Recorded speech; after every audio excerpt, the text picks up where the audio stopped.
Какъв подарък да направите за ваш познат или близък?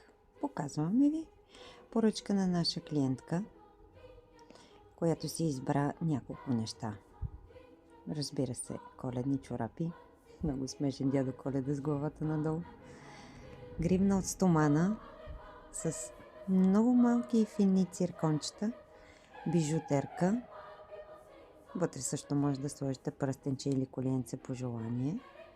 И тя е в подходяща златна опаковка. Ароматна соева свещ. Мирише много хубаво. Ще опаковаме и нея в кутийка с коледно стикерче.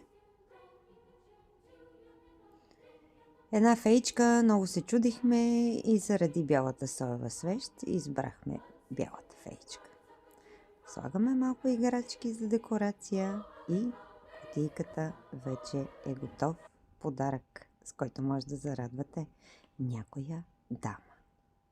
Весели празници!